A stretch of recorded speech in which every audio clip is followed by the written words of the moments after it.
แต่มันสุกแต่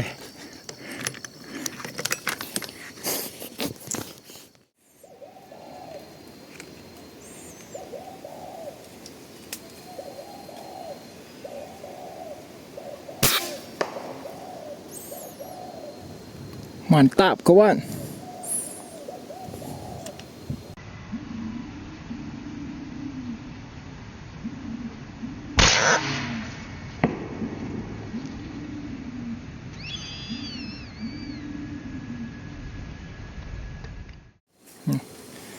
นางสัตว์แบบไม่มีขายังเลยระยะ80 เมตรพุ่นอยู่พุ่นอู้นมันนี่แหละยีลุมนะงาตัวนั้น80 เมตรนะครับเดี๋ยวว่า80 เมตรปลอมเนี่ยแถกให้เบิ่ง จากวันนี้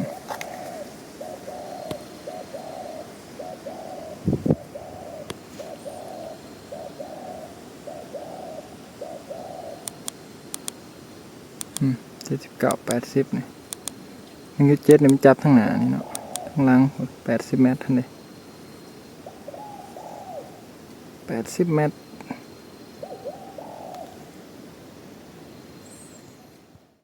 ให้มึงนับก็ยืนลูกเล่ก็ยืนเนี่ยบ้างไปแรกเลยเราตุกตัวแล้วก็ไอ้เราเป็นผู้บังตุกตัวบดโตมึงว่ากูบ่บังมันบังมัดกูโตนี่นี่เห็นเหรอบังตัวนี้ก็บังนี่นี่ก็บังนี่ก็บังทั้งสุดนี่ก็บังท้าเจนป่วน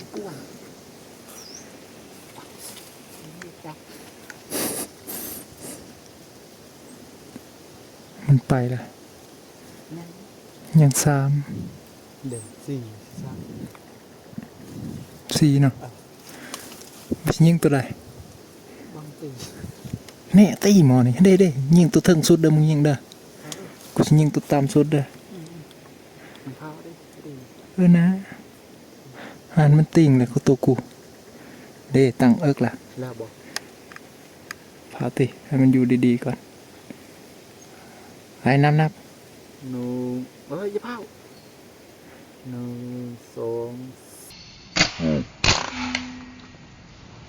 2แตกตัวกูตก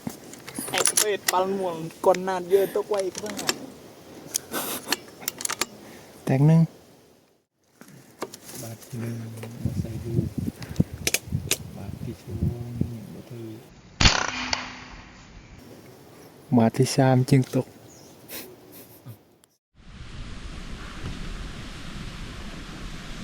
นะนี่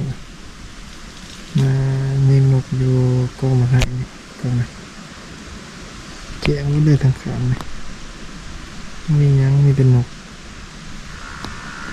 เลี้ยวกับนกกระโดด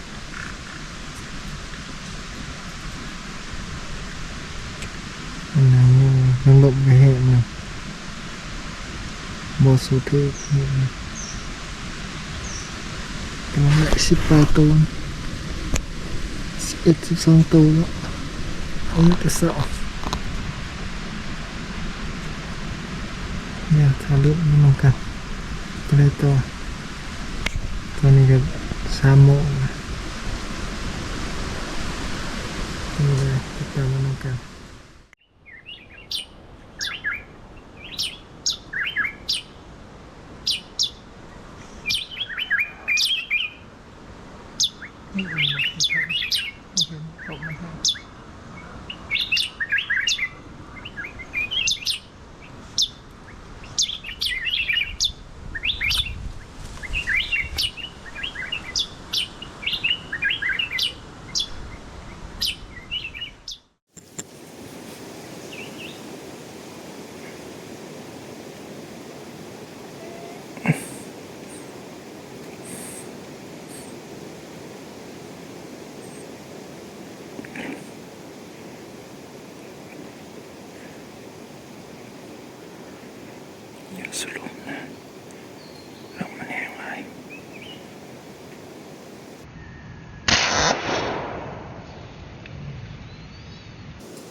mantap kawan mantap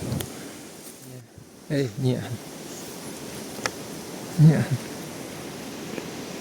มันอยู่นี่โอเลยkecilลมแรงขนาด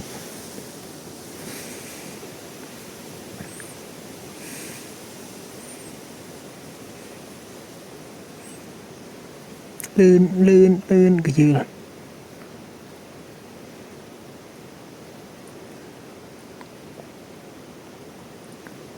lihat deh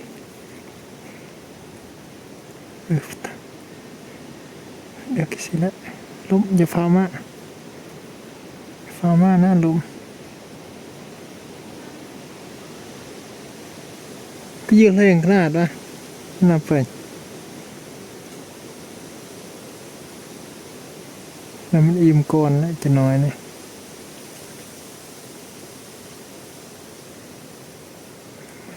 มันสิอิ่มก่อนแล้วเนี่ย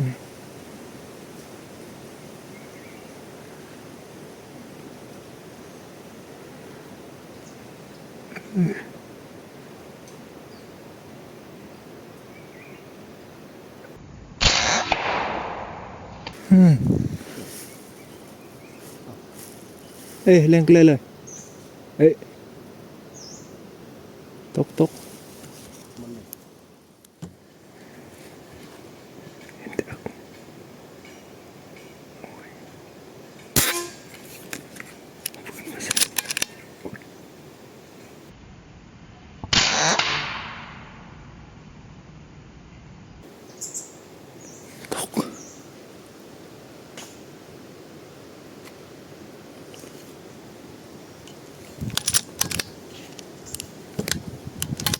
โผล่นิดเดียวก็แตกของแท้วะ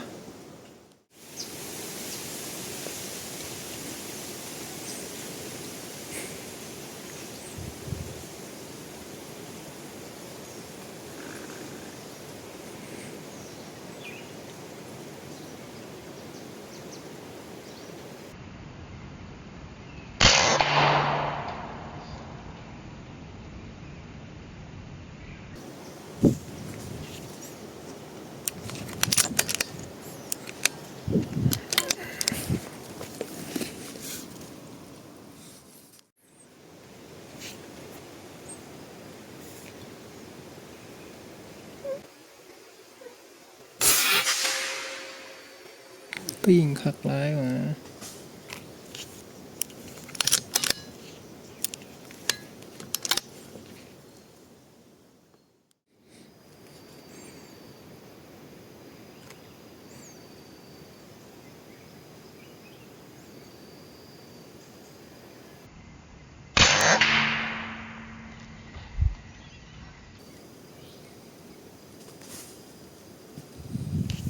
mantap kawan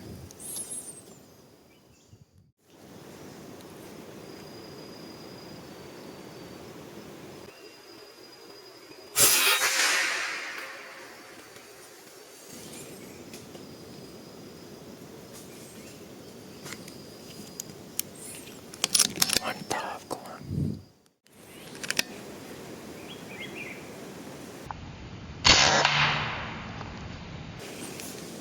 paksa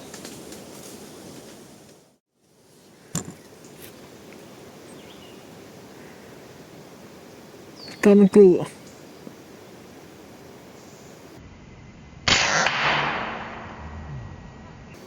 oh shit mantap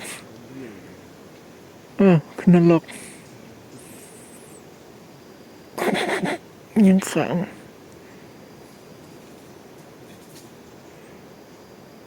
เสร็จอีกเลยล็อกอยู่ตู้เนี่ย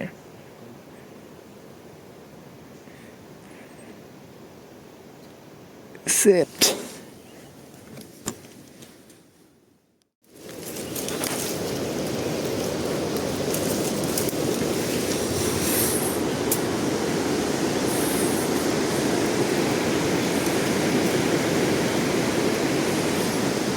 Look aja โอ้หลุมมือหมักใหม่มันยังร้ายเลยเป็นปุ่มเลยกำลังสุกนะกำลังแสบมันกินเสียดายเป็นลมแห้งเลยนี่มาเป็นตา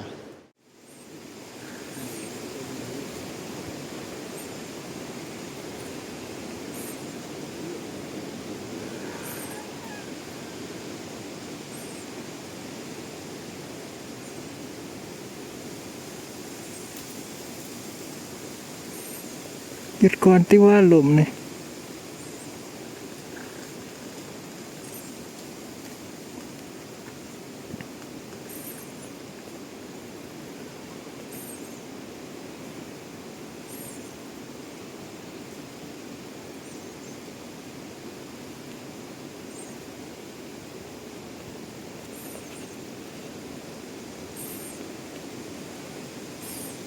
ลมแห้งจัดเลย